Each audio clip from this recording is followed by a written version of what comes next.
Superman, Batman, Spider-Man, the Hulk.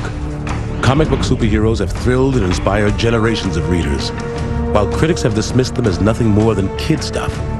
But if you go behind the mask and beneath the cape, you'll see a more complicated story. Ever since the Great Depression, superheroes have dealt with deep personal, social, and political issues. And in every era, the forces that have shaped our world have transformed theirs. Comic book superheroes unmasked. In 1938, the first and greatest superhero of them all, Superman, leaped from the pages of Action Comics #1 into the imaginations of children everywhere. Faster than a speeding bullet, more powerful than a locomotive, and able to leap tall buildings at a single bound. Today, Superman has become a national icon, and that 10-cent comic could sell for over $300,000. But the Man of Steel nearly didn't get published. At first, only two people believed in him, his creators, Jerry Siegel and Joe Shuster. In 1931, there were two 17-year-old kids from Cleveland, Ohio, who were obsessed with science fiction. Jerry Siegel wrote the stories, and his pal Joe Shuster illustrated them. The creations were never sold. Yet these poor Jewish kids dreamed that their sci-fi fantasies would someday bring them fame and fortune. In the 1930s, the big new trend in newspapers was the adventure comic strip. There was quality in the writing, there was quality in the drawing, there was just a general air of capital Q quality associated with newspaper comics. That's what Jerry Siegel and Joe Shuster wanted for themselves. Siegel and Shuster's hero combined elements of everything they'd read, from comic strips to pulp magazines. He would be the last survivor of a dead planet, rocketed to Earth like a science fiction Moses, with the strength of Hercules, fighting for the common man, Superman.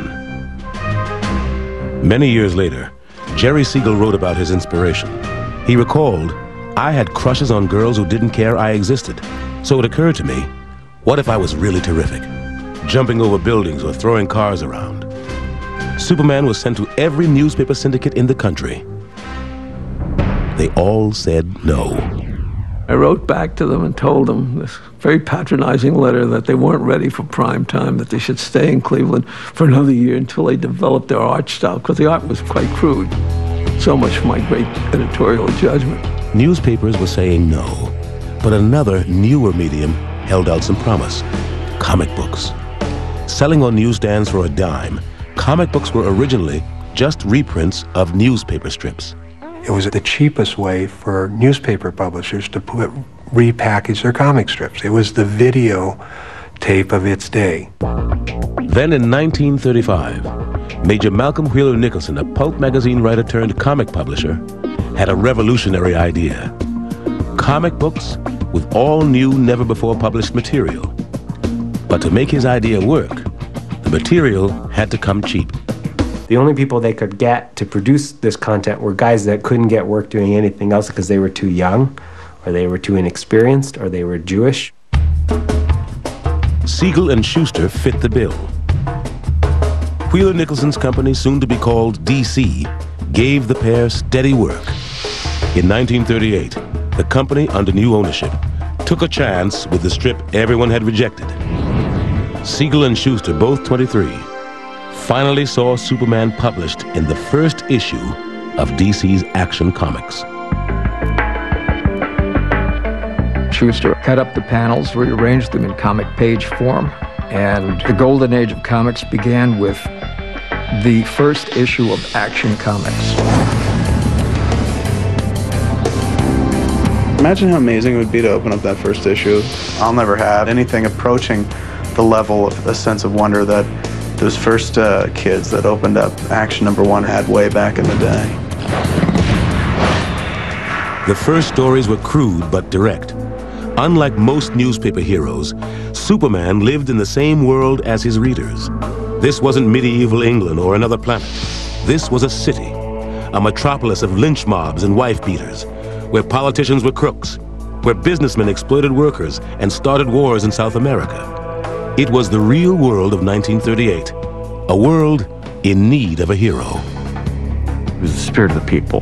He was up against corrupt landlords and vile dictators and bad generals and all that. The New Deal, of course, was an effort to try to redirect people to look to a powerful force, the federal government, to serve as their benefactor, their protector against, local and greedy, corrupt interests. Comic book superheroes were super New Dealers, like costume versions of Franklin Roosevelt. But what really made Superman revolutionary was his alter ego, Clark Kent. Kent made Superman accessible. And in turn, he needed to be Kent to be human, to have access to us. Superman comes from this other place to America. He can never go back there. It's been destroyed, very much as the Europe that especially the European Jews left behind was eventually destroyed. He is adopted by this ultimate American couple. He leaves behind the vaguely Hebraic-sounding Kal-El and becomes Clark Kent, the ultimate American. Even if you don't look at him as an allegory of the immigrant, he is an immigrant. He did come to America, and he did make good. Superman's secret identity was an especially potent fantasy for the primary readers of comic books, boys. They were powerless like Clark Kent, but they dreamed that inside they were invincible heroes. Soon, it seemed like the whole country was caught up in the fantasy. There was a Superman radio show, along with motion picture cartoons, toys, and advertisements. His popularity in comic books even convinced a newspaper chain to turn him into a daily strip read by 20 million people.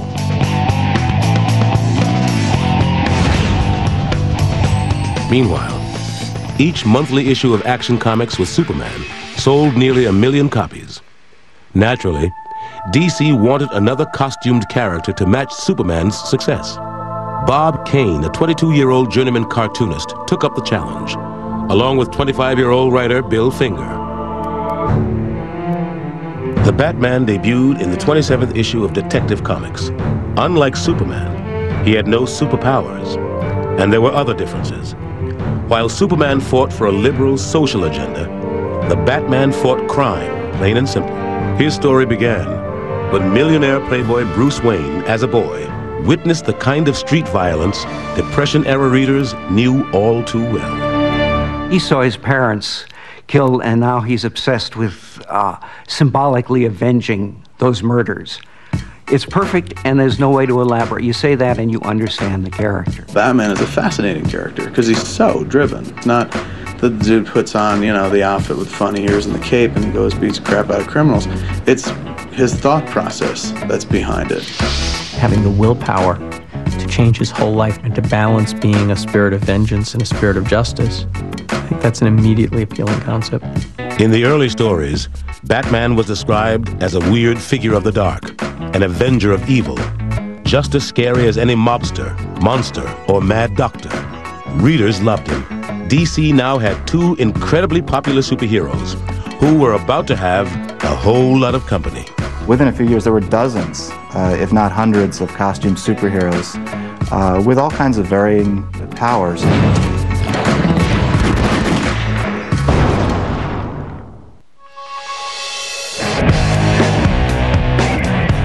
With 2 very different superheroes raking in profits at the newsstands, it wasn't long before other publishers got into the comic book business. They knew what readers wanted: crime fighters with catchy names, and most importantly, costumes.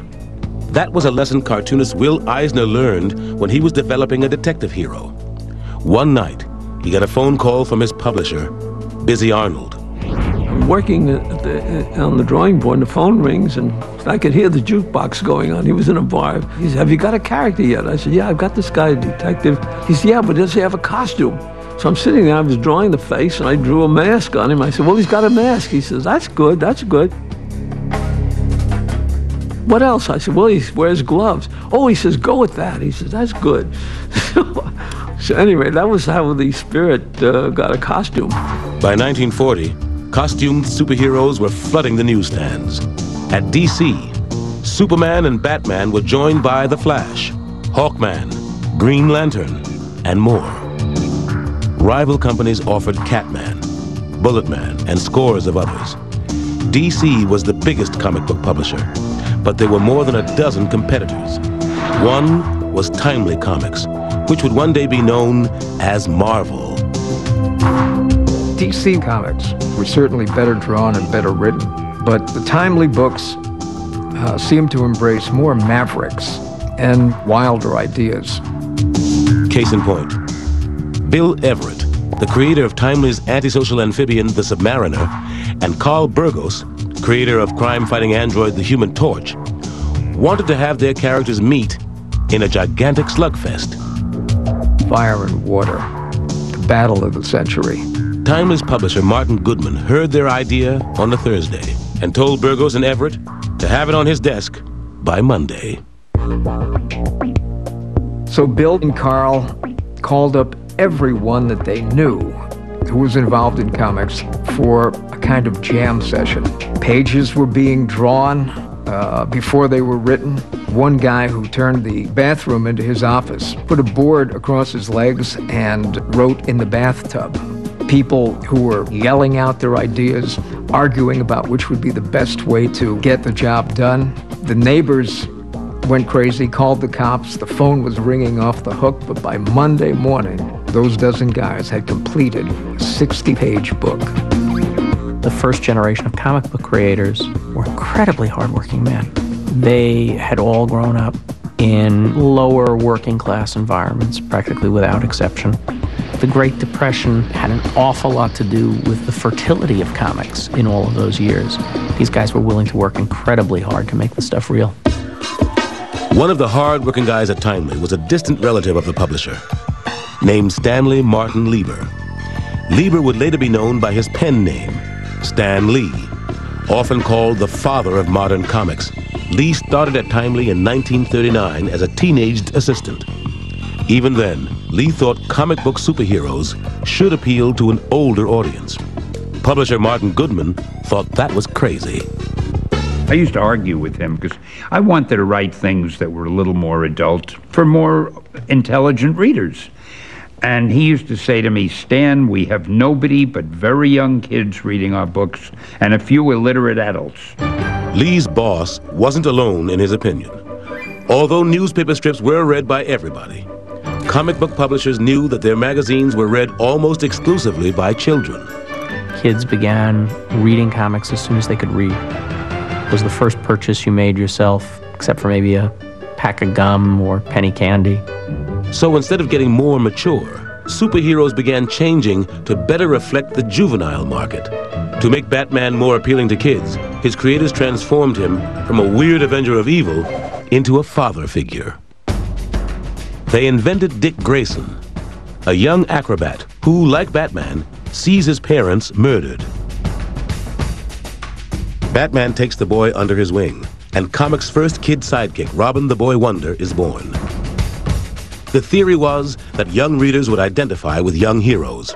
And in fact, Batman's sales doubled after the introduction of Robin. Soon, there was an avalanche of sidekicks: the Human Torch and Toro, the Sandman and Sandy, Green Arrow and Speedy, Catman and Kitten, the Black Terror and Tim.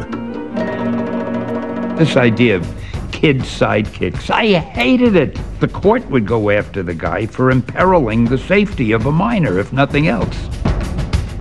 While some readers did identify with the kid sidekicks, everybody identified with the superhero who was a kid in real life.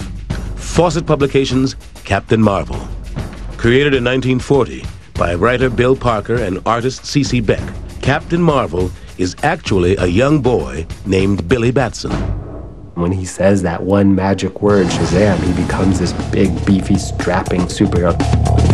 That's kind of the ultimate wish fulfillment aspect of the superhero. And I don't think it was ever expressed more purely than in that form. Pure or not, Superman's publisher, DC Comics, felt that Captain Marvel's form, a black-haired, flying strong man with a cape, was a little too close to their man.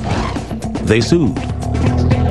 DC just felt threatened by Fawcett because Captain Marvel for a while was outselling Superman, and they kept at that lawsuit. The legal battle lasted 12 years, until 1953, when Fawcett finally agreed to stop publishing Captain Marvel. Readers at the time weren't aware of the battle between Superman and Captain Marvel. To kids, there was room enough on the newsstands for both, and more. Superhero fantasies were a new way for readers to deal with the realities of the Depression. Now, an even bigger challenge would be just over the horizon. The superheroes would be going to war. We were fighting Hitler before our government was fighting Hitler.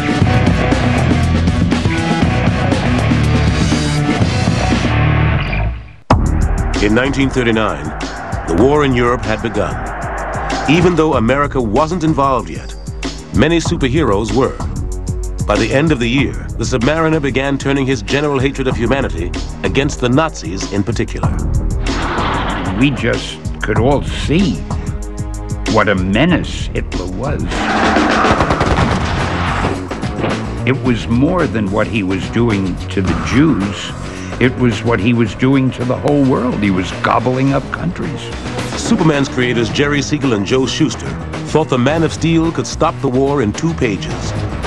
In a special story for Look magazine in February 1940, Superman simply grabs Hitler and his then ally Stalin and drops them off at the League of Nations. End of story, end of war. In American society, we believe in instant solutions. Superheroes do that. Superman's paper victory made its way to Nazi propaganda minister Joseph Goebbels, who reportedly called Superman a Jew. The official SS newspaper mocked Siegel as physically and intellectually circumcised. Well before the U.S. entered the war, superheroes weren't just waving the flag, they were wearing it. Timely Comics had the greatest anti-Nazi of them all, who burst on the scene with an unforgettable cover. Captain America threw a smashing right cross to the jaw of Adolf Hitler. That said everything about the character. They got hate mail for that.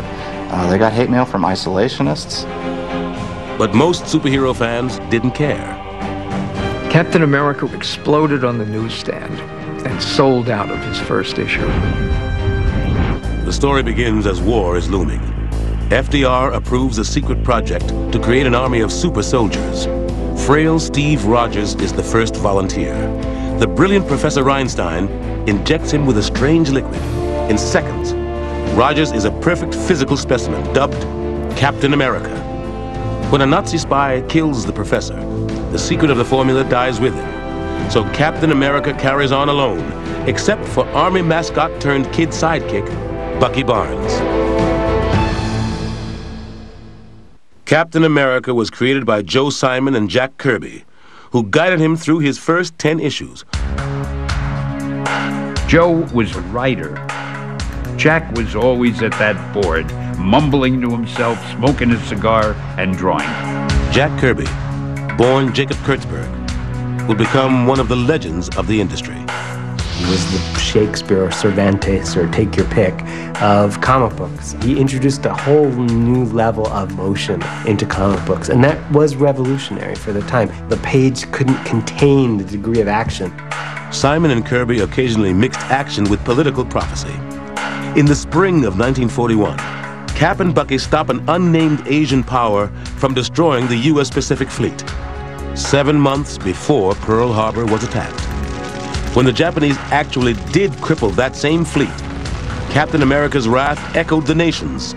With war declared, the Men in Tights cast all restraint to the winds. The superheroes went off to war with great gusto. Week after week, month after month, just pounding the hell out of the Nazis. The stories had so much pro-American propaganda that you'd almost think they were subsidized by the government, but it was just, we felt we had to do that. And then something very interesting happened, which was that comic books were included in care packages that were sent to soldiers, along with chocolate and cigarettes, and comic books became part of the standard reading material for GIs serving in the Second World War, and they liked them. The superheroes were now in sync with the government's war effort, and comic book sales soared from 15 million a month in 1942 to 25 million a month a year later. World War II was the peak of what would be called the golden age of comics. And why not? In the comic books, the Americans always won. The war in the comic books looked like something that was kind of fun. And the striking contrast between that and the war itself must have bothered some people. The superheroes fought two kinds of Japanese, buck-toothed and fanged. But while the Japanese and Nazis were both portrayed as sadistic monsters, the Nazis' ultimate horror was never mentioned. Certainly it was an opportunity to talk about the Holocaust, which everybody knew was beginning to happen. But nobody in comics would attempt it because I think essentially you felt that your audience wouldn't be interested in that. They wouldn't understand it. There was a sort of irony in the fact that these characters, many of whom in that period in the Golden Age had been evolved to fight the Nazis, were themselves very much in the Nazi ideal. And the idea that you can solve problems through physical strength, by being stronger and more dominating, more powerful, that is fascism. I mean, that's it. That's the essence of fascism. And I don't think the creators of superheroes or the kids who were reading at the time were the slightest bit aware of it. To one character, fascism was just another example of male aggression. But then, everything about Wonder Woman was different. Wonder Woman was a particularly interesting character, created by a psychologist. Charles Moulton was really Dr. William Moulton Marston, an author, one of the inventors of the lie detector, and an early defender of comics. The Harvard-educated Marston was hired by DC as a consultant. The honcho hired him to think of a way to do a female Superman.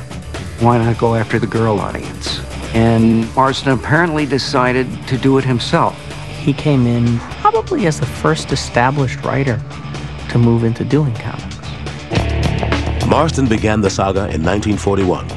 As a wounded intelligence officer, Steve Trevor crash lands on the island home of the immortal Amazons. The Queen's daughter, Princess Diana, falls in love with the helpless man. Her love makes her realize that the Amazons face the same decision other isolationists and pacifists face in 1941. Try to ignore the Nazis or fight for freedom. Against her mother's protests, Diana goes back with Steve to defend America, described by the goddess Athena as the last citadel of democracy and equal rights for women. Like Superman, Wonder Woman was more powerful than a locomotive, and she had better gadgets than Batman. An invisible plane, a telepathic tiara, a magic lasso that forced people to obey her, and bulletproof bracelets. Wonder Woman was a great success. The female aspect was very heavily played. The artist H.G. Peter, however, had a very masculine approach. Artistically, it appealed to male readers. Something else might have appealed to male readers. Wonder Woman lost her power and free will if men bound her bracelets together. There was definitely an S&M quality about the appeal of Wonder Woman.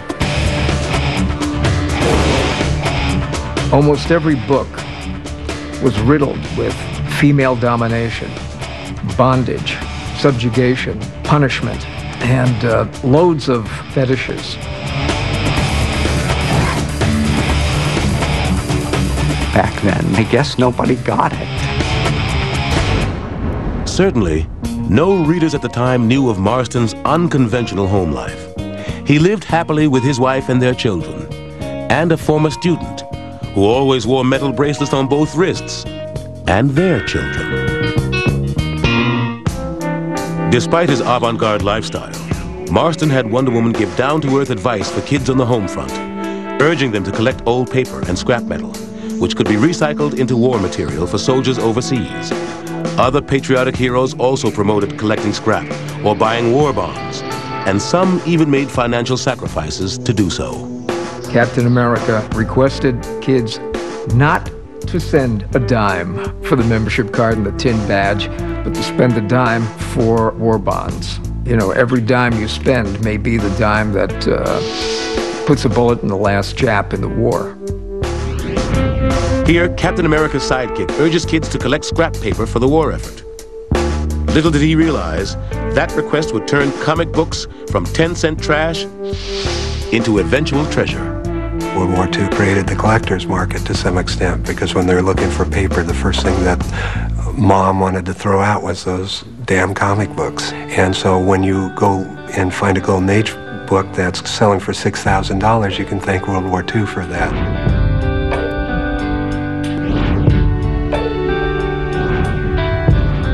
At the time, none of the young artists or writers dreamed that their work would one day be so valuable. They were too busy cranking out stories or leaving the business altogether to go to war. I felt I can't be writing about all these comic book heroes and not be fighting myself. When the artists and writers went off to war, the publishers had to give the strips to different artists and different writers, and the publishers began to feel that they were in charge of these characters. The characters became corporate characters, controlled more by the corporation. The readers also seemed to want a little calm and stability after 16 years of depression and war. So the heroes began losing their edge. By 1945, Batman was an establishment figure. He carried a platinum badge. Superman went through a change as a sort of outside loner into the ultimate lawful authority. Ironically, just as superheroes got blander, post-war politicians attacked them as threats to the very foundation of the country. In the 1950s, comic book superheroes would face their greatest battle, not against a mad scientist or a foreign army, but against the United States Senate.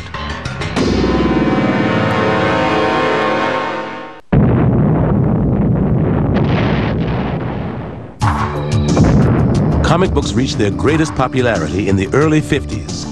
The paper rationing of the war years was no longer mandated. Nevertheless, average monthly sales climbed from 25 million in 1943 to almost 100 million in 1953. But if the industry was doing well, superheroes weren't. Readers were now more interested in other genres: funny animals, teen comedies, westerns, gangsters, and horror stories.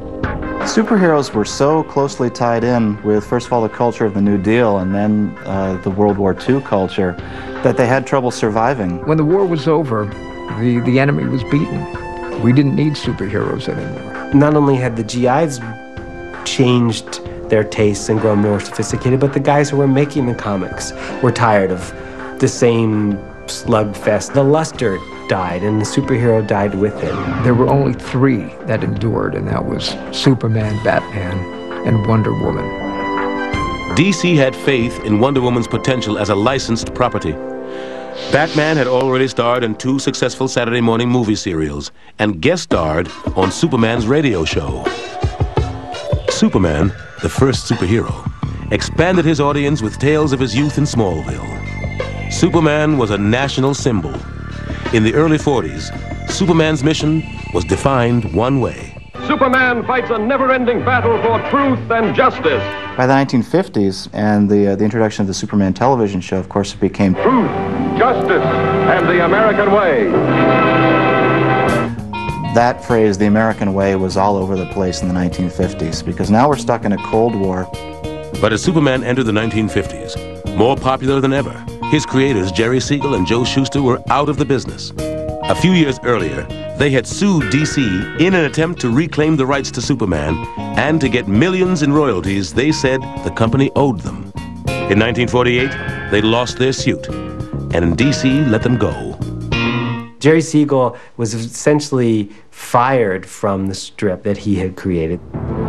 At least Siegel and Shuster were out of the line of fire when the comic book business came under attack. A psychiatrist named Frederick Wortham suddenly got on a soapbox and began preaching against comic books. Born in Munich, Wortham had been the senior psychiatrist at New York's Bellevue Hospital, as well as the director of a low-cost psychiatric clinic in Harlem. In the 1940s, he began conducting his own studies into abnormal behavior in young people. He went around from prison to prison interviewing juvenile prisoners. And one of the questions we asked him was, what do you read? Well, he discovered that all of them read comics. Ergo, comics are destroying our society. I think he had a genuine concern for kids, which got out of control. Wortham's assault on comics began in early 1948, and the anti-comic mood spread around the world. Comic books were seen overseas as this virus of American culture and crime. Since they couldn't keep up with us militarily or economically anymore, they could at least try to fight against our culture. In his 1954 book, Seduction of the Innocent, Wortham even attacked the Man of Steel, coining the term the Superman complex. Wortham defined the condition as fantasies of sadistic joy in seeing other people punished over and over again, while you yourself remain immune. Batman and Robin were like a wish dream of two homosexuals living together. Wonder Woman was the exact opposite of what girls are supposed to be. He had the title Doctor in front of his name, and people listened to him. He was a good huckster, got a lot of publicity, and it almost destroyed the comic book business. And a lot of people were saying, good riddance, if that happened. In 1954, U.S. Senators Estes Kefauver and Robert Hendrickson held hearings on the effects of popular culture on young minds. They were kind of like a B-movie precursor to the Army McCarthy hearings, which were occurring at right about the same time. And they were both about equally ridiculous. When the Senate committee's attention turned to the evils of comics, Dr. Wortham was the star witness, with testimony like, "Comic books are obscene glorifications of violence and crime. Today's children have been seduced by Superman. And Hitler was a beginner compared to the comic book industry." Every American saw us in this horrifically negative light. And then as an industry, we just bent over for the government. Fearing government censorship, most of the major comic book publishers created the Comics Code Authority, a self-censoring organization that would issue seals of approval. Everything that was published had to be sent first to this organization, and they had to put the seal of approval on it, indicating that the stories weren't too sexy, weren't too violent, and would in no way upset any young or older reader. In their new code-approved stories, Superman worked closer than ever with lawful authorities. Batman and Robin spent more time with girls, and Wonder Woman hung out more with Steve. But superhero relationships stayed at the level of grade school crushes. That instilled that belief in the American public that comics are strictly a kid's medium. I mean, we're still fighting against that stigma today. The code also enforced rigid rules of conformity. About authority, it said, policemen, judges, government officials, and respected institutions shall never be presented in such a way as to create disrespect for established authority. About parents, it said, respect for parents, the moral code, and for honorable behavior shall be fostered. About ghoulish activity, it said, scenes dealing with Walking Dead, vampires, and werewolfism are prohibited. Many comic book publishers closed down. Many writers, artists, and werewolves fled the industry. No respectable person wanted to be involved in that field.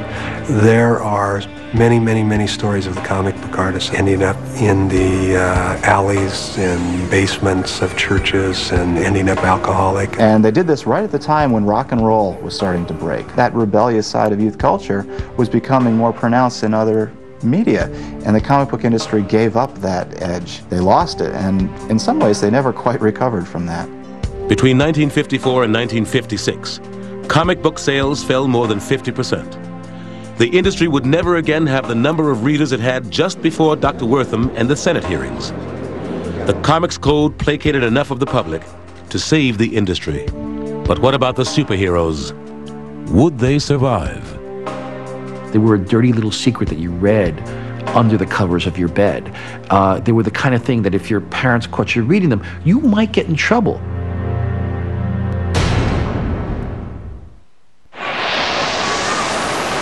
In 1961, the Eisenhower era was over. The new frontier was beginning. We were going to the moon. We were already in Vietnam. The comic books were still trying to recover from the impact of a government crackdown on the industry. Except for Superman, Batman, and Wonder Woman, most of DC's superheroes had been canceled by 1951. By the mid-50s, there were millions of kids who were unfamiliar with comic books. By the late 50s, television was the medium of choice now for kids. The Comics Code had basically killed all the horror and crime comics, so they lost that edgy quality. So comic books went back to what had been their strength in the beginning, which was the superhero. In 1956, editor Julius Schwartz oversaw the creation of The Flash, a sleek modern version of the fastest hero of the 40s. DC had found new success with science fiction updates of old characters: Green Lantern, Hawkman, and the Atom.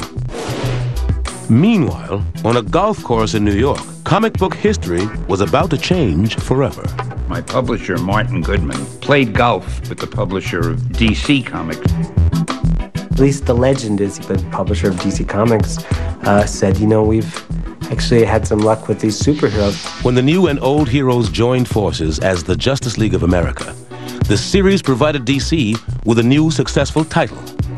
While DC was on a roll, this was not the case at Martin Goodman's company, where writers and artists were churning out little morality tales featuring giant monsters, and they were tired of it. I would make up a name like Gru or Mungor or anything that was a sound, and Jack would make a story out of it any way he wanted, and I'd put in the insipid copy. Then Martin Goodman came back from his golf game with tales of the Justice League sales. Stan, I want you to make up a group of heroes, because I think that's what's selling today. Stan asked his wife Joan for advice. She said, well, why don't you just once do a book the way you would like to do it instead of the way they want you to do it? She's like, well, you're going to quit anyway. Just do it. Stan Lee took the problem to his sometime collaborator, Jack Kirby, and they came up with the Fantastic Four. Inspired by the space race between America and Russia, 4 people who don't always get along try to beat the commies to the moon. Their rocket is bombarded by cosmic rays. The quartet crash land, and they've acquired superpowers. They team up, but they still don't always get along. Mr. Fantastic would over-explain everything, the way I tend to do. The Thing would say, will you shut up, we got it already, and he and the Torch were always arguing and fighting.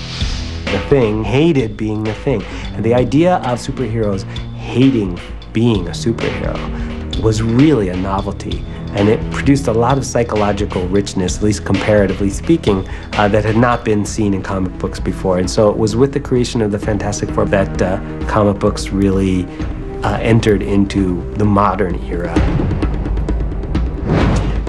Lee convinced Goodman to rename his company Marvel, after Goodman's very first comic book, which had featured the original Human Torch and the Submariner. Lee and Kirby had already created a new Human Torch, and in early 1962, they revived the Submariner. Lee gave Prince Namor a more noble speaking style and a new reason to hate mankind. He blamed atomic tests for wiping out his undersea capital. Also in 1962, Lee and Kirby unleashed another atomic-aged anti-hero, the Incredible Hulk. Of course, in those days, there were so many movies with nuclear blasts creating monsters and giant things and so forth. So I said there was a gamma ray explosion, and he got caught in it, and it transformed him. The Hulk was a metaphor for the early 60s fear that atomic weapons would get out of hand. While saving a teenager who's trespassed onto a gamma bomb test site, the bomb's inventor, Dr. Bruce Banner, becomes a victim of his own device. It was Banner's dark side, just sort of, metamorphosizing into flesh and blood. Green flesh and blood, of course, but there it was. Whenever Dr. Banner changed, the army he worked for tried to kill him. Even while the Vietnam War was going on, the Hulk's most persistent adversary was the U.S. Army. The Comics Code said that, you couldn't show the Army as villains. And yet at the same time, Marvel was basically making them to be the bad guys. They're able to do this simply by saying the Army is trying to do what it thinks is best. It just happens to be a little misinformed in this case. The Hulk looked like a menace. He looked like a monster. There's nobody else who understood him except the teenager whose life he saved, Rick Jones. The teenager understands, but the world doesn't understand. Characters like the Hulk struck a chord with a new generation of readers who were growing up questioning authority. Here's this character that when he loses his cool, he becomes this green monster, and he goes on tirades, and he just starts smashing things up. What better metaphor, could you have for angry youth? We started to get fan mail, and the postmarks suddenly weren't from kindergartens, but they were from high schools, and then later from colleges. If more readers were teenagers, Lee figured they might like a teenage hero. Lee's boss wasn't so sure. You say that he's a teenager? A hero can only be an adult. Teenagers are sidekicks. And you say you want him to have problems. Stan, don't you know what a hero is? It's interesting that in the 1930s, you had the country seemingly falling apart, and yet you had these superheroes come in that were totally confident in their ability to resolve these problems. And then in the Kennedy years, the early 60s, things seemed to be fairly stable, and yet you had the Marvel superheroes come in who were vulnerable and confused and disoriented. The difference was the baby boomers. They were notoriously self-absorbed. All this was magnified in popular culture geared towards youth. James Dean, for example, he may look tough on the outside, but his heart is breaking, and he wants to be accepted, and he's unsure, and his parents don't understand him, the world doesn't understand him. Peter Parker is a shy science major who lives with his Uncle Ben and Aunt May. When a bite from a radioactive spider gives Peter spider-like powers, he doesn't even consider fighting crime. He goes into show business. But when he fails to stop a thief who later murders his uncle, Peter Parker learns that with great power, there must also come great responsibility.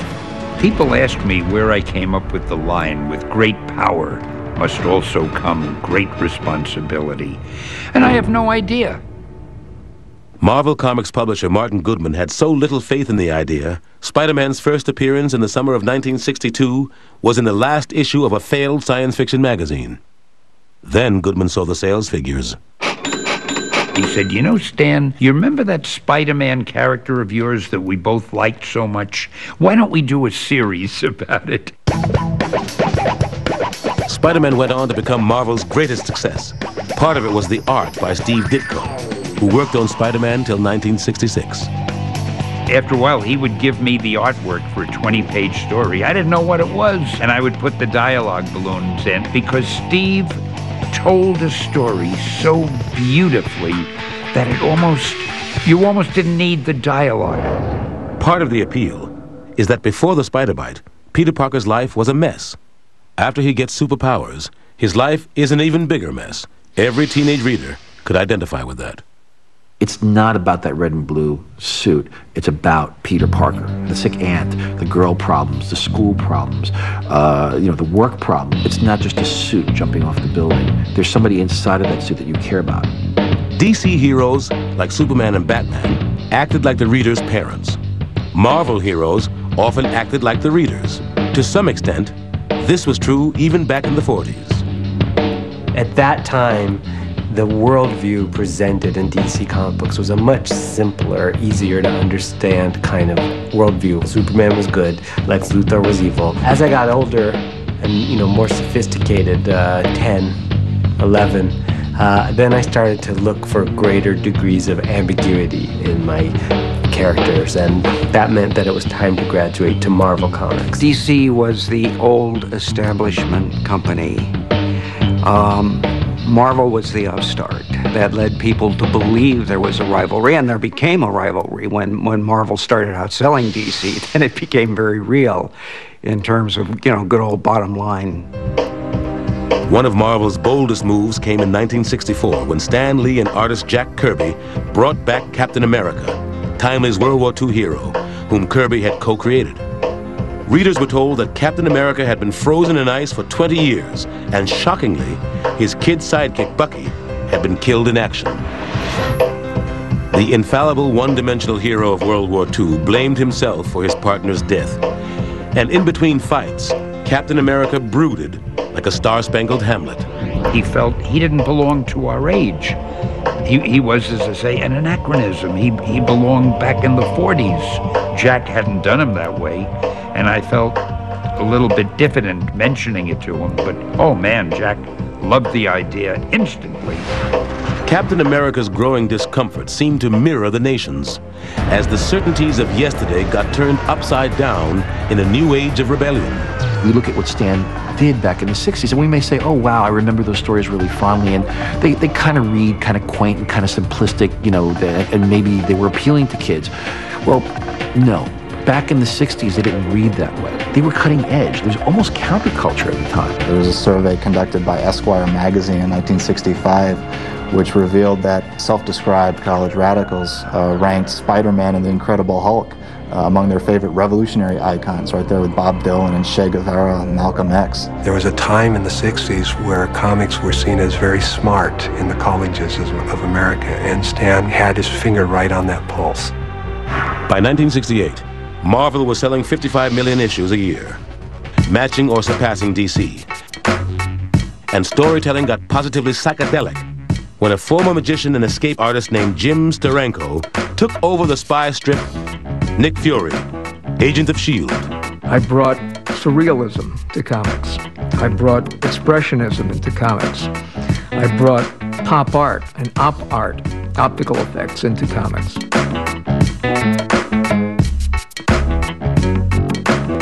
Steranko probably had more effect on the comic industry with fewer comics than anyone in history. There was this whole cult of personality created around Steranko. You know, you didn't even hear his first name, it was just Steranko. And he was very aloof, and, you know, the pictures you saw of him were grainy and blurry, and, you know, it's just this whole mystique around Steranko. Steranko was the first rock star artist in comics. Like a rock star, he pushed the boundaries of what the Comics Code found acceptable in the late 60s. They used to take the cleavage line out of my girls. Some changes were truly bizarre. In one silent sequence between Fury and his lady friend, a fully clothed embrace was deleted and replaced with a blow-up from the first panel of Fury's gun. This huge pistol shoved into the confines of a shoulder holster was much more suggestive than anything I had on that page. But just as Marvel was pushing the boundaries with S.H.I.E.L.D. and black superheroes like the Black Panther and cosmic philosophers like the Silver Surfer, one of the oldest superheroes got a new lease on life. In 1966, DC's Batman came to television. The show was a campy take on the Caped Crusader, and soon Batmania swept the nation. Even the Batman comic books, which had been losing readers after years of mediocre stories, doubled in circulation, selling almost 900,000 copies a month. On the one hand, it sparked a huge upsurge in the popularity of superheroes. On the other hand, the resurgence in interest in comic books have been based largely on taking these characters seriously. You talk to people even today, I mean, bring up the topic of superheroes, and they say, oh, you know, biff, bam, pow, and ridiculous.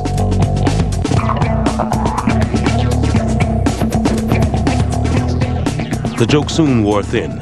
By 1969, the show was off the air and Batman's comic sales fell almost 60%. To the general public, superheroes were once more seen as kid stuff, and the country was getting too serious for that. We were teetering between the Vietnam anti-war rebellion and the Watergate years. The whole social structure was beginning to open to criticism for the first time.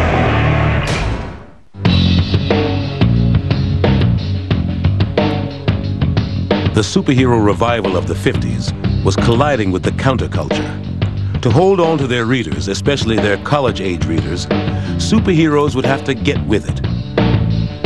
DC wanted to update Wonder Woman for 1968.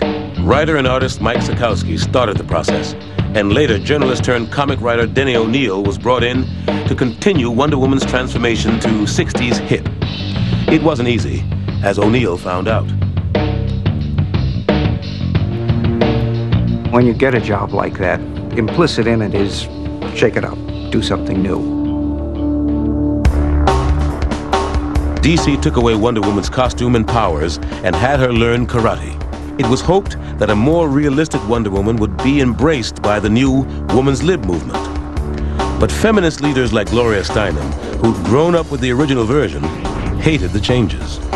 They said that I had taken the only powerful woman in comics and had taken her power away from her. It is now many years later, and I absolutely see what they were talking about. After 4 years of karate kicks, DC agreed with Gloria Steinem and gave Wonder Woman back her powers and her costume. So, not one of the more glorious chapters in my comic book career. O'Neill had better luck with another legend whose sales were slipping, Batman. DC editor Julius Schwartz wanted to erase the stain of the campy TV show and get back to the 1939 roots of the character. As a loner who never showed his face in the light, was the way I remembered those early Bill Finger, Bob Kane stories. Schwartz teamed O'Neill with artist Neil Adams, who brought a dynamic new realism to superheroes. Neil once said if superheroes existed, they would have to look the way I draw them, and I think that's absolutely right. The Batman of the late 60s and early 70s was a fearsome creature of the night for the first time in 30 years. O'Neill and Adams had saved the character from the clutches of camp, but their next resurrection job would involve more than stylistic change. O'Neill and Adams were about to bring social commentary to comics in a radical new way. DC editor Julius Schwartz thought putting more messages in the adventures of Green Lantern might save the book from cancellation. So let's try it. Let's see if we can start using as a springboard what's happening in the newspapers. Green Lantern was a hero with a lot of power but no personality. A test pilot inducted in a cosmic police force. He used his power ring to fight supervillains and creatures from outer space. I had thought of Green Lantern as an enforcer of the status quo. So we needed a contrast with that. Green Arrow is a character dating back to the 40s, never had his own title, had appeared in anthology books, and was kind of a Batman with a bow and arrow. But he was really bland, so we made him the voice of the streets, the voice of the left.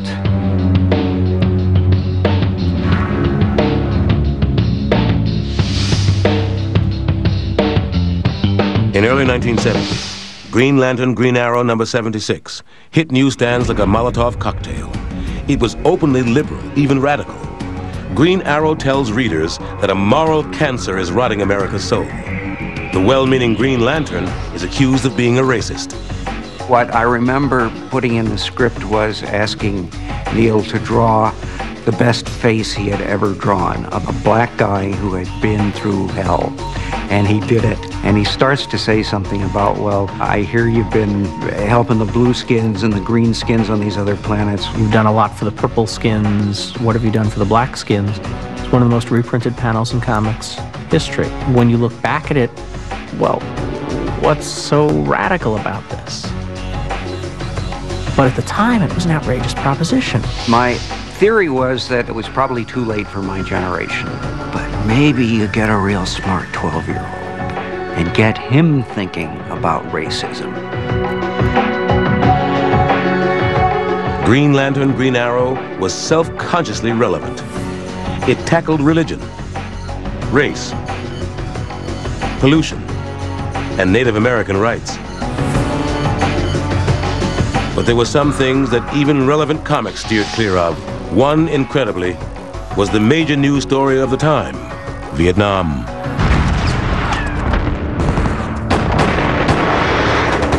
In the early 60s, some characters were featured in Vietnam-themed storylines.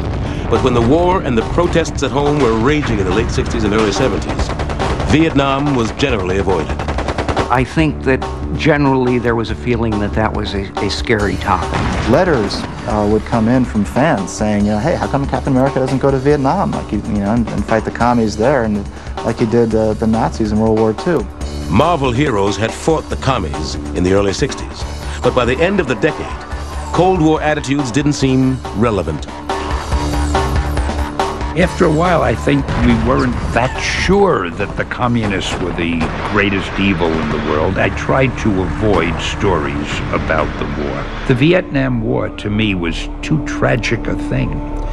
By the time we got the courage to do material about Vietnam, I think the war was pretty much over. The other untouched issue of the period was drugs, until, ironically, the Nixon administration forced the issue in 1971. I had received a letter from the government, from the Office of Health, Education, and Welfare. They thought it would really be beneficial if I would get a story about the dangers of drug addiction and feature it in one of our top books. Lee and artists Gil Kane and John Romita worked out a 3-issue story arc in which Spider-Man fought the Green Goblin. In a subplot, Spider-Man saves an inner-city kid so stoned he thinks he can fly. I know nothing about drugs, so I didn't mention what he overdosed on. I didn't know. Later, Spider-Man's friend Harry, the Green Goblin's son, gets hooked on pills and suffers a near-fatal overdose. The reader didn't feel we were giving him a lecture. It was just an incident in a story, which I feel is the best way to do it. Only one problem. The Comics Code Authority didn't want Lee to do it at all. Rejected. We could not put the seal of approval on those issues. I said, why? They said, according to the code, you're not allowed to mention drugs. I said, but we're not telling the kids to take drugs. The whole purpose of this is to show the danger of drug addiction. Doesn't matter, you're not allowed to mention drugs. At an impasse, Lee turned to his publisher, Martin Goodman, for support. I said, Martin, I want to do these books anyway, so we won't have the seal of approval. I was so proud of him. He backed me to the hilt. He said, absolutely, Stan, just let's send him out. For 3 months, Marvel published Spider-Man without the code's approval. The world didn't end, the sky didn't fall. We had the greatest write-ups. My father came home and he said, you know, you have to go pick up this thing called Spider-Man. I'm like, why? Of course, what he didn't realize at the time was that he started a whole new addiction, which was comic books. So, you know, coincidentally, I never used drugs, but boy, I collected comic books like crazy. Thanks to the controversy, the Comics Code was liberalized.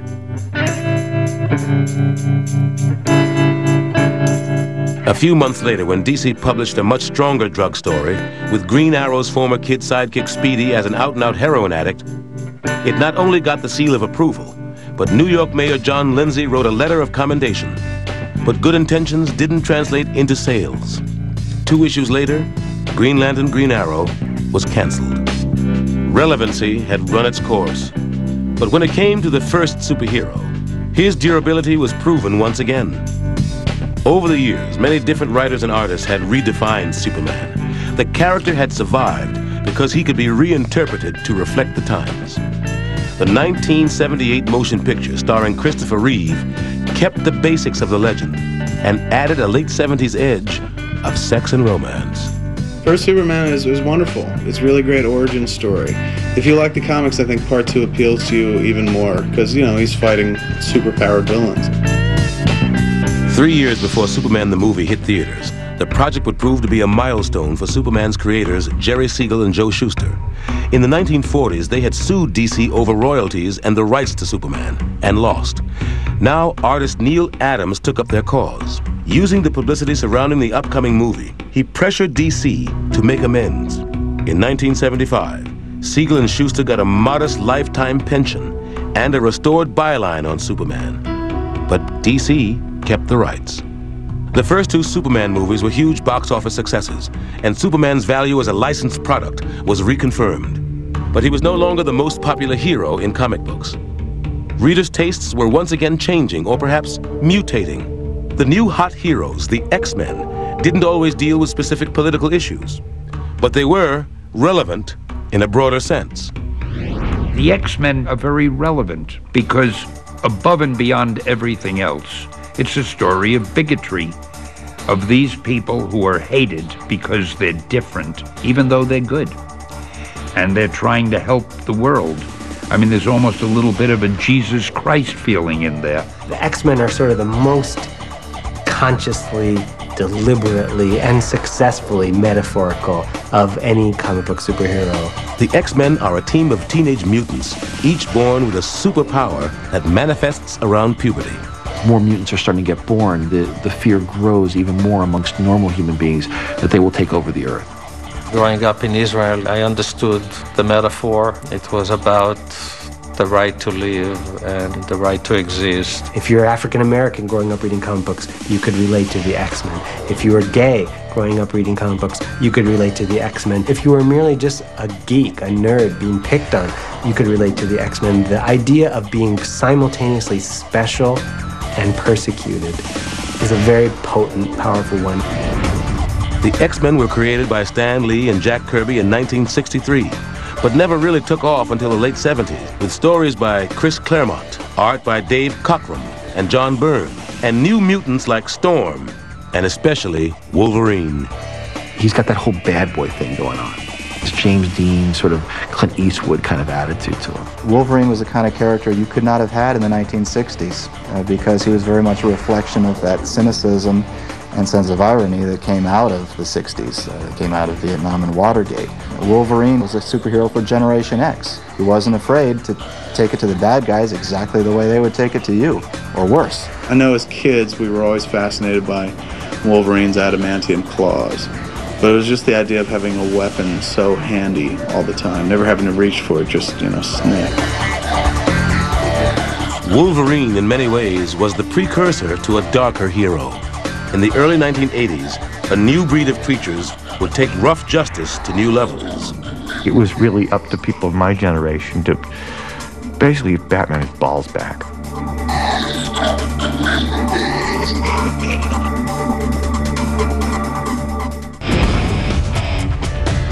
In the closing years of the Cold War, inflation was high. The potential for global destruction was ever present. And the comic book industry was trying to find its place in the world. I think all those things balance together to a questioning of which way is the world going? And that reflected itself in the superheroes. We couldn't accept a goody-goody coming down and doing things just because they were good. But we could accept somebody who felt some twisted emotional need to fight evil. And we could accept it with violence, and we could accept it with irony. Which is what writer-artist Frank Miller wanted to give readers. My mother says that I was somewhere around 6 years old when I walked into the kitchen and held up a bunch of sheets of typing paper I'd folded in half and stapled in the middle and said, "This is what I'm doing for the rest of my life." Miller got his big break in 1979, when, at the age of 22, he took over one of Marvel's second-string titles, Daredevil. I was very hungry to do it because it was my chance to do a crime comic, just having to be in red tights. Daredevil was a Stan Lee, Bill Everett creation from the 1960s. By day, Matt Murdock is a New York defense attorney. By night, he's a vigilante with unique powers and problems. The dude's blind, but all his other senses are heightened. So right then and there, you're like, this is one of the most implausible comic book characters on the planet. Blind guy flipping off roofs and whatnot, dressed like he's dressed. But Miller brought this really wonderful humanity to it, and the humanity came from this place of Daredevil being so flawed, just being kind of broken. I figured Daredevil had to be a Catholic, because only a Catholic could be a vigilante and an attorney at the same time. Miller turned Daredevil's sweet blonde girlfriend into a drug addict. And created a new love interest for Daredevil, Elektra, Matt Murdock's college girlfriend, now an assassin for hire. And I stole one of Will Eisner's best spirit stories of a character called Sans Serif. Stole it structurally top to bottom, but I make no excuses. He knows it, and I told him. I was always slightly in contempt of the nice girl next door who your mother was always introducing you to. It was a slut down the street that was really interesting. When Miller killed Elektra after 14 issues, fans were shocked, but admired the artistic guts it took to kill such a popular character. Later, Marvel brought her back to life. Some characters are just too good or too good-looking to stay dead. Miller challenged the traditional superhero notion of non-lethal justice when he revived a 1970s vigilante called the Punisher. After the mafia guns down his family, ex-Marine Frank Castle wages a one-man war against crime and actually kills people. This was a little too strong for the 70s, but fit the 80s like a .44 bullet in a magnum chamber. To Daredevil, the Punisher was a villain, but readers loved him, and a host of writers and artists tried to meet the demand. People voted for Reagan because he kicked butt, because he came on as a tough guy. And I think that attitude was mirrored in superheroes of the 80s. It's not to say the people who wrote The Punisher believed that, but I think they did tap into a popular mood. Then came the British. Same edge, different slant. More European, more political.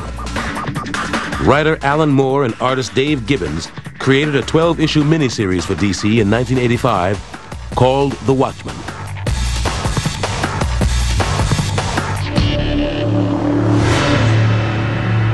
Alan Moore said he was really out to kind of destroy the whole notion of not just superheroes, but heroes in general, because these are people that you trust with your lives, and nobody should do that.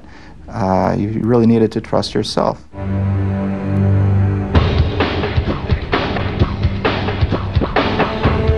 In the alternate universe of The Watchmen, superheroes are morally ambivalent, impotent, or psychotic. One of them ends the Cold War by faking an alien invasion that unites the world and kills 3 million New Yorkers in the process.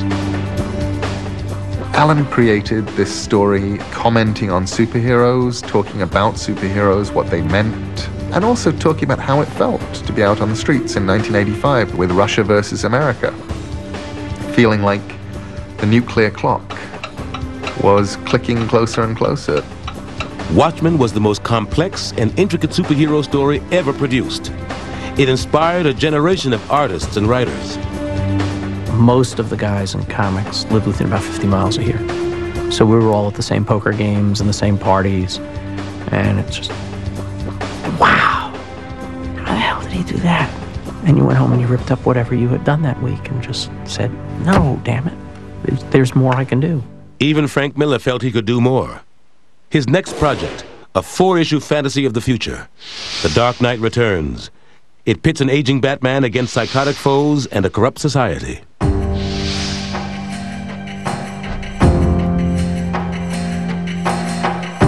I just wanted to do this older Batman and to make him really nasty. I thought, what better way to make him a badass than have him be the Dirty Harry out there, the guy that nobody likes.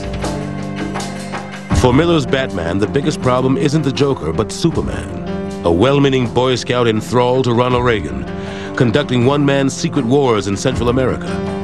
Superman and Batman had been friends since 1940, but weren't after 1986.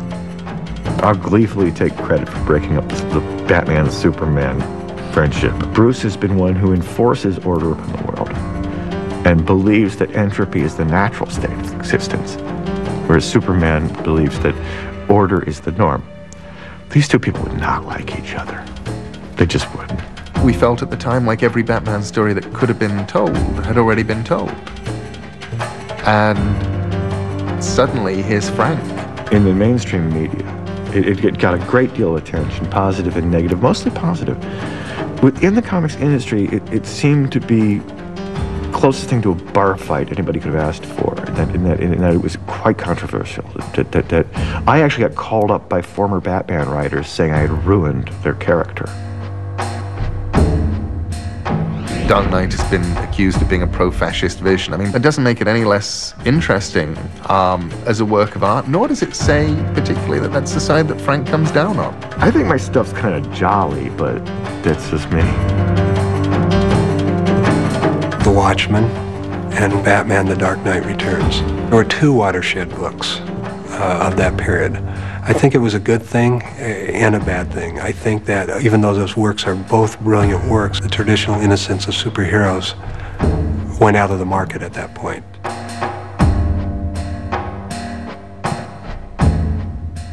In the grim and gritty era, old characters were given new problems. Child abuse, a daring new topic in the 1980s, was revealed as the cause of the Hulk's anger. His father had beat him and his mother. Other heroes developed severe drinking problems.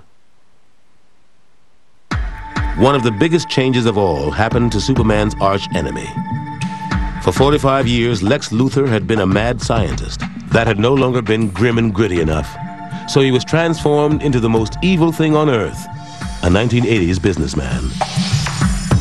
Lex Luthor's transformation reflected another concern about Reagan's America, which is the real source of evil was once again, like in the 1930s, corporate America. But maybe comics' darkest moment came when DC decided to kill Robin. Not the original boy wonder, Dick Grayson. He'd been allowed to grow up, go to college, and become a character called Nightwing.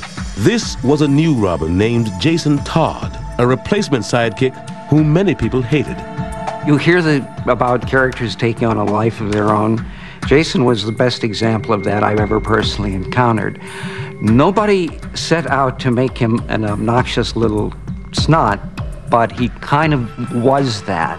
In 1988, Batman's crazed, white-faced foe, the Joker, captured Jason, beat him to a pulp, and set off an explosion. DC left his fate up to the readers. If they dialed the 1-900 number, he survived the explosion. If they dialed the other, the kid didn't make it. And we waited. DC received 10,614 calls. The verdict, death, by 72 votes. When the mainstream press got wind of this, they were outraged. I think most people thought it was Dick Grayson. People had an emotional investment in Robin, even if they hadn't seen a comic book in 20 years. I used to have a little Batman symbol on my jacket lapel. I went into a Fifth Avenue deli to buy a tuna fish sandwich, and the guy looked at that and asked who I was, and I said, I edit Batman. He said, hey, this is the guy that killed Robin! Batman later found a third Robin, a nice kid named Tim Drake, whom fans did accept.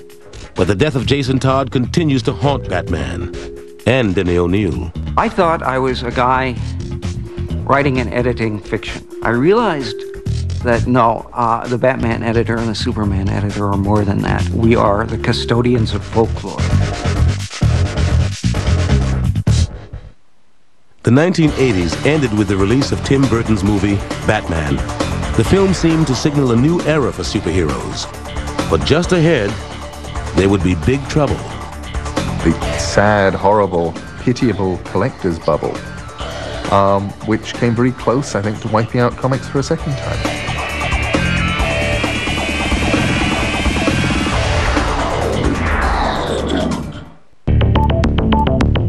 By the late 1970s, the average comic book cost 40 cents. This was too much for some young readers, but not enough for most newsstand dealers. Comic book publishers needed a new outlet for their product. They found it in the growing number of stores that were selling old comic books as collector's items.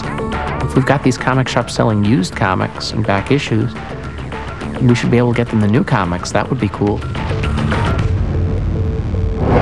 The superheroes moved off the newsstands and into several thousand stores scattered across the country. These stores became like private clubs, catering to a hardcore base of comic book fans. The den-like atmosphere of most comic book stores is straight out of comics. It's very Batcave-like. It's a kind of self-defense mechanism. We walk into a comic book store and it's kind of dark and dingy because they don't want outsiders coming in and being like, what's this? This is silly. The comic book changed from being a mass market product to a specialty item, sold at higher prices and marketed to older readers. There's still a small group of people who react to say, but comics are for children. We point out with some passion and energy that comics not only aren't only for kids, they're not mostly for kids today. One of the most successful and critically praised mature series was Sandman from DC's new Vertigo imprint.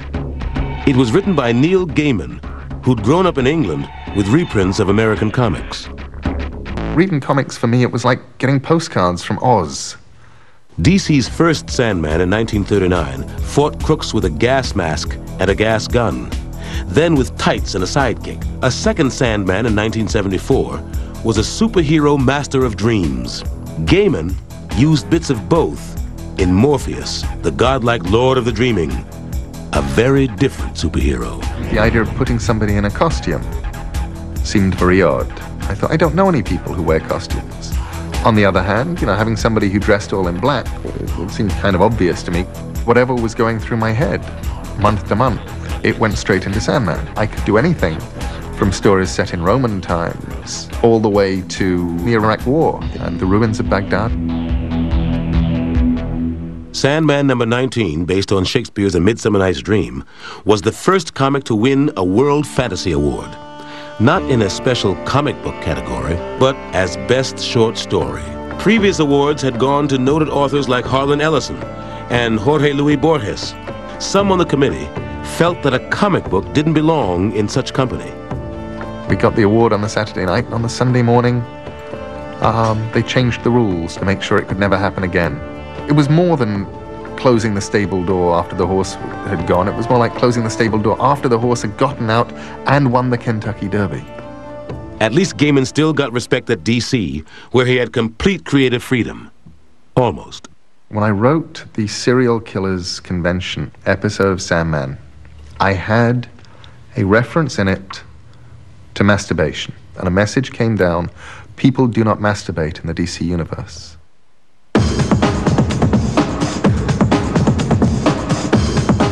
Over the next decade, comics, like movies and TV, would experience a sexual revolution. In the 1990s, comic books began to take on issues and explore issues that they never would have come close to before, like homosexuality. Gay and lesbian characters would proliferate. In The Authority, Apollo and Midnighter are violent crime fighters and tender lovers. In the early 1990s, comics were making a lot of money, and not only for publishers. Unlike their predecessors, writers and artists could now own the characters they created. And if a new superhero hit big, its creator could make a lot of money, like Todd McFarlane. McFarlane had made his name as an artist and writer on Spider-Man. In 1992, he and a few other popular artists formed Image, a creator-owned company that challenged the big two of Marvel and DC with comics like Spawn. When Al Simmons, an African-American assassin for the U.S. government, is murdered, he comes back as a Hellspawn with superpowers from the devil. He battles heaven, hell, and human evil, all the while trying to get used to the idea that his wife is now his widow and married to his best friend. Spawn number 1 sold 1.7 million copies and led to an animated series on HBO, a live-action movie, and a line of toys. There was a point in the early 90s where comic book creators, writers, artists, publishers were all becoming millionaires. Because comics were now sold in specialty shops, it was easier for publishers to put out one-shot issues that weren't necessarily part of the hero's regular storylines. These were called graphic novels, which sounded more impressive than comic books. Occasionally, the stories were openly political. By the early 1990s, some politicians saw these graphic novels as a way of embracing or promoting controversial issues. A 1993 anti-handgun story from DC had politicians rallying around Batman to help raise awareness for stricter gun laws. Batman was a more logical character than Superman because Batman's parents were killed by a gun. Virginia Governor Doug Wilder showed seduction of the gun to state legislators as an example of why a stringent handgun law was needed. The law passed, and the governor invited writer John Ostrander and editor Denny O'Neil to the signing ceremony. A few years later, in 1996, comic books were used to raise awareness about the dangers of unexploded landmines. DC produced a special Superman comic that could be distributed to children in Bosnia. The issue warned children to steer clear of undetonated landmines. We were told by people over there, who we met later, that they really feel we saved some lives. Batman also joined the campaign with a special issue Denny O'Neil wrote called Batman, Death of Innocence. Batman is trying to save a little girl whose father has been killed by a landmine. And he gets her almost all the way, and then she sees this shiny plastic thing, and she picks it up and dies. Batman fails to save this little girl. Some landmine activists had hoped that the Batman graphic novel could be used as ammunition in a campaign to encourage the Senate to sign a treaty banning landmines. But the proposed treaty failed to pass on the Senate floor. Superheroes may have lost occasional battles in national politics, but they were nearly killed by the economic ups and downs of their own industry. At the start of the 90s, business boomed, as investors saw comic books as a haven during the recession. An influx of speculators came in, people who really weren't reading comics, they were just buying them as investments. There were articles in the newspapers that comic books are a better investment than the stock market. Stores marked up comics that were only weeks old and sold them for several times their cover prices. Speculators hoped they'd one day be worth as much as the collector's items from the 1940s. And then the greed factor sort of set in with every publisher, where, they started producing alternate covers, special editions. Sales went through the roof and into space. Some books were selling like 6 million copies when there were only 500,000 readers.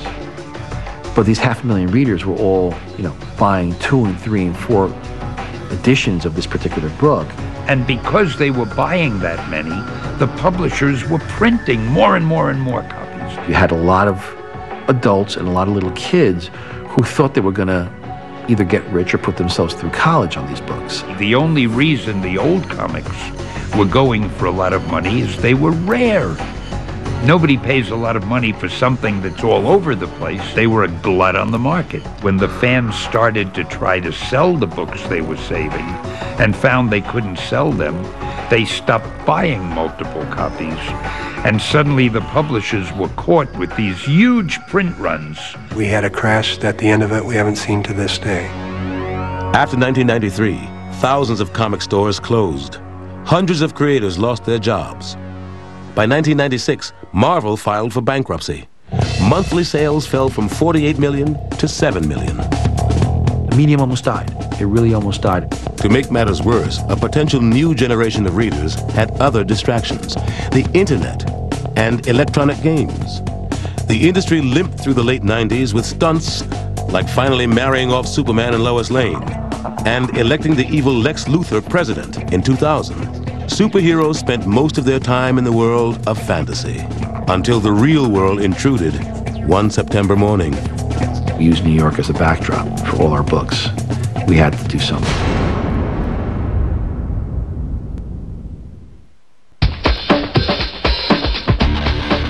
Comic book superheroes had been rebels and vigilantes in the social turmoil of the Great Depression, and then patriotic soldiers in World War II. They reflected the unrest of Vietnam and Watergate. At the start of the 21st century, most characters were more violent, more cynical, more sexually active than ever before. In other words, they reflected their world, as popular culture always does. Comic books have been around since the dawn of time. They just weren't put on paper, they were put on cave walls. The stories of the great hunt, of the great droughts, of the great famines. Superhero comics are just an extension of that. But sometimes, comics have anticipated reality. No one could have imagined September 11th unless they'd read comic books. Osama bin Laden's plan was to create so much chaos and so much destruction that there would be a general war and that Islamic fundamentalist or Islamist movements would take over governments and countries, even the United States. And when I heard that, it sounded like a comic book plot. It sounded like something Dr. Doom would do. We're going to create chaos and take over the world. Unfortunately, the real world looks more like a comic book world than ever before. No longer are, 2 110-story buildings falling to the ground the stuff of fantasy. We felt it in New York when it fell. I felt the ground tremble. As the quintessential New York hero, it seemed only right that Spider-Man would be personally affected by the attacks.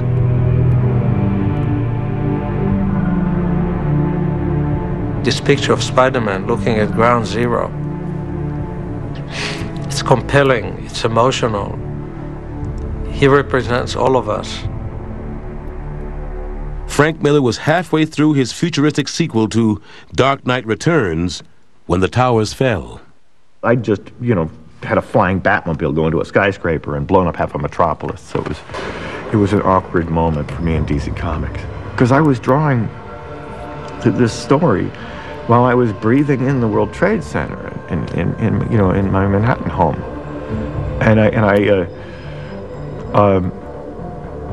I had to acknowledge it, and the only way I could do it was to have Superman in the wreckage of Metropolis, finding the locket of Lois Lane's and finding out that the love of his life was dead, and then move on. Marvel, DC, Dark Horse, and Image put out commemorative comics that raised millions of dollars for the 9/11 victims and their families.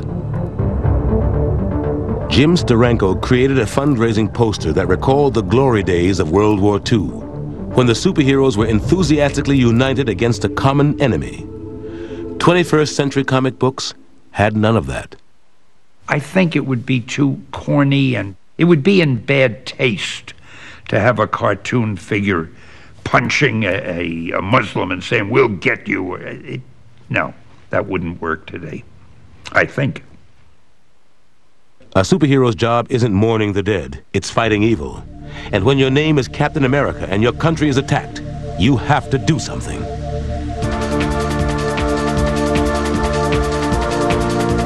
It was the supervillain of the month that Cap would fight. And now the stories in Captain America are much more relevant. He's dealing with terrorism at home, terrorism abroad, making the book that much more relevant. And yet Captain America suspects that his own government is hiding information about funneling weapons to terrorists. The World War II veteran is also haunted by parallels between 9/11 and the Allied firebombing of Dresden.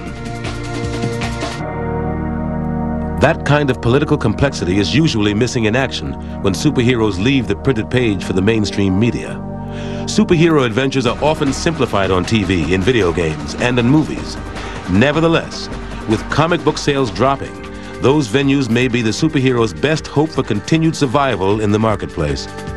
Every major motion picture studio and television network head is looking at comic books to find the next big franchisable hit. But making a good superhero movie is tougher than it looks. You know, I've seen Batman, I've seen Superman, Spider-Man, and I've seen Daredevil. Those movies are all wonderful on one level or another, but what they're missing is the characters' ability to internalize on a page where you can read their thoughts and what's going through their mind. Although they may be difficult to adapt, the fact that comic book characters and storylines are devoured by other media is a sure sign of the revered status comic books hold in pop culture. The funny thing is now, the comic book is much more glamorous than having a newspaper strip. Those of us working in the medium felt that we were working in a medium that was a despised art form, and indeed it was. We're at the cusp of acceptance as a valid art form. But the respect comic books are now getting may be coming too late for the superheroes.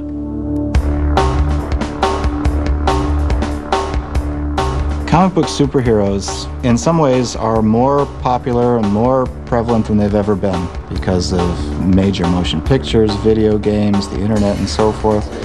And in other ways, you know, comic book sales of superheroes are at historic lows. You went from easily being able to sell 1 million comic books to where the top-selling book in this industry to retailers is 150, 160,000. To keep the industry going, publishers are exploring retail outlets beyond comic book stores. While comic shops are always the core of our business, the fastest growing area is bookstores. The graphic novel and the collections that become graphic novels are really the future. And of course, there's the internet. Over the next 20 years, there will be more and more cartooning delivered online. It'll never be as pleasant to read something on a screen as it is to hold it in your hand and to turn those pages and turn back. We all love paper, don't get me wrong. But I think that electronic comics are really the way of the future. Will superheroes be part of that future? The ones that work are archetypes, made by people who believed and cared. Batman will still be around in 100 years' time. I see a bright future for tights. Precisely because it's the one genre that was created by comic books. Comic book writers and artists are doing the same thing that storytellers did, drawing the pictures on the caves at Lascaux. We're using story to create context for life. On a very, very good day, and we don't have enough of them, that becomes art. On an ordinary day, it becomes escape. It's always magic.